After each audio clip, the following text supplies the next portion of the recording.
Welcome, listeners, to a thrilling 10-part journey into the cosmos.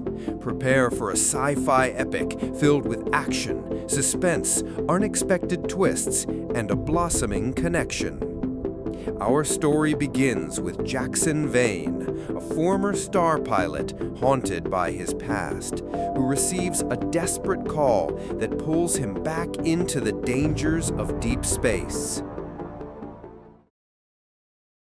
The acrid scent of synth oil and stale space ration dust clung to everything in the lower docks of Starhaven. Jaxen Vane, a man whose weary eyes held galaxies of unspoken regret, leaned against a corroded cargo container, nursing a lukewarm nutrient paste. Once, the stars had been his second home, the cockpit of a starship, a sanctuary. Now, his days were spent bartering salvage and avoiding the corporate enforcers of AstraCorp, a behemoth that had devoured his career and, almost, his spirit. His comlink, a cheap, crackling piece of tech, buzzed. He ignored it. It was probably Kale, the perpetually optimistic but hopelessly indebted smuggler, looking for another investment opportunity. Jaxen had enough bad investments of his own, thank you very much. But the buzzing persisted, an urgent, frantic rhythm that made his stomach churn. Reluctantly, he tapped it open. "Jaxen! Blast it, Jaxen! Are you alive?" Kale's voice, usually a booming bravado, was laced with an uncharacteristic panic. "Barely. What now, Kale? Did you finally manage to crash a freighter into a black hole?" Jaxen grumbled, though a flicker of concern pricked at him. "Worse, much, much worse. It's about your sister, Lyra." Jaxen froze. Lyra. Dr. Lyra Vane, brilliant xenobotanist, dedicated researcher, and the last surviving link to a past he desperately tried to outrun. They hadn't spoken in years, not since his ill-fated final flight for AstraCorp and the ensuing scandal that had branded him a liability. She'd always been the one reaching for the impossible, chasing scientific breakthroughs in the deepest, most dangerous corners of the galaxy, while he'd been content simply navigating the known. "What about Lyra?" he demanded, his voice tight. "Her ship, the Lyra Dawn? It's gone. Declared lost. AstraCorp just released a public statement. Said it was likely a debris field or, well, you know." Kale trailed off, the unspoken pirates or system failure hanging heavy in the static. Jaxen felt a cold knot form in his gut.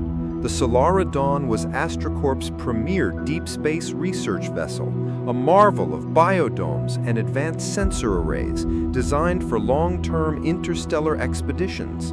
Lyra had been on a critical mission, researching exoplanetary flora far beyond the charted systems, a journey that would take months, if not years. Lost? That ship was a fortress. Lyra wouldn't just vanish. The distress beacon fired Jaxen for less than a second from a sector no one even maps anymore. It was garbled, fractured, but the signature matched the Dawn's emergency broadcast. And then silence. Kale's voice grew grim. AstraCorp's already closing the file. They're not sending a rescue. They're calling it a write-off. A surge of white-hot anger, long dormant, flared within Jaxen. A write-off? Lyra was family. AstraCorp treated lives like balance sheets. Where did the signal come from? Kale hesitated. Void's edge, beyond the shimmer veil. It's a dead zone, Jaxen. Uncharted, untamed. No one goes there, not even the most desperate smugglers. "Then I'm going," Jaxen stated, his decision instantaneous, unyielding. A stunned silence on the other end. "You're insane! You don't even have a ship that could make that jump! Your old Kestrel's still impounded, and the Firefly, well, let's just say she's seen better millennia." "Then I'll find one. I have to. Lyra's out there." Jaxen disconnected, his mind already racing. He knew Void's edge. He'd flown near its fringes in his reckless youth, heard the whispered legends of derelict alien craft and strange gravitational anomalies. It was a place where light bent and sanity frayed. But Lyra was there, and he was coming. His first thought was the Skyfire, a stripped-down, souped-up transport he'd glimpsed in Bay 7. It was rumored to be the fastest ship this side of the core worlds, but it was also infamous for its temperamental hyperdrive and an owner with an even worse reputation for ruthlessness. He found the Skyfire exactly where he expected, a sleek, predatory silhouette against the grimy backdrop of the hangar. It looked less like a transport and more like a barely legal racing vessel, all engine and reinforced hull. The hangar door was partially open, revealing a lone figure hunched over a sparking conduit in the ship's exposed primary thruster. "Heard this beauty was for sale," Jaxen said, his voice flat, stepping into the dim light. The figure, covered head to toe in grease and sweat, slowly straightened. It wasn't the hulking, grizzled man Jaxen had expected, but a woman. She pushed a pair of oil-stained goggles onto her forehead, revealing startlingly bright, intelligent green eyes that narrowed as they assessed him. Her short, practical hair was flecked with metallic dust, and her lean frame suggested both strength and agility. "For the right price, everything's for sale," she replied, her voice surprisingly melodic, despite the mechanical whine from the ship's interior. "But this beauty? She's got a reputation, and a price tag that matches." "Jaxen Vane. Anya Rove," she countered, extending a hand that was surprisingly firm. Her grip was calloused but precise. "And I know your reputation too, Jaxen Vane. Former AstraCorp hotshot, grounded, scrappy, trouble." A faint, knowing smile played on her lips. "So what kind of trouble are you buying this ship for?" Jaxen decided honesty was his best, perhaps only, option. "My sister, Lyra Vane. Her ship, the Solara Dawn, went down in Void's Edge. AstraCorp's abandoned her. I'm gonna find her." Anya's eyes widened slightly, the cynical amusement replaced by a flicker of genuine shock. "The Solara Dawn? That's a fool's errand, Vane. No one comes back from the Edge. And if AstraCorp's writing it off, they have good reason." "I don't care," Jaxen said, his gaze unwavering. "She's my sister. What's your price?" Anya studied him for a long moment, a silence thick with the hum of the ship's life support and the distant clamor of the docks. "She's not just a ship, Jaxen. She's my life's work. I built her, tuned her. She's fast, yes, but she's also temperamental. She needs a pilot who understands her, who can coax her through the tightest spots." "I'm that pilot," Jaxen stated, a sliver of his old confidence returning. It had been years since he'd felt it, that surge of adrenaline, that connection to the machinery. "Perhaps." Anya walked around to the front of the Skyfire, running a hand over the ship's sleek hull. "And I need a co-pilot, a mechanic, and someone to ensure I don't go insane alone out there. Because if you're going to Void's Edge, I'm coming with you." Jaxen blinked, taken aback. "What? Why?" "First, this ship isn't really for sale, not to just anyone. And frankly, your credit is probably as shot as my dignity on a bad day," she said, a playful glint in her eyes. "Second, Void's Edge has always been a legend, a blank spot on the maps, a chance to see something no one else has.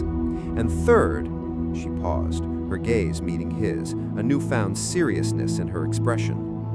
"A ship like this needs a challenge worthy of her, and finding a lost vessel in a cosmic graveyard sounds like just the right kind of suicide mission for us, doesn't it?" Before Jaxen could protest, Anya tapped a comm panel on her wrist.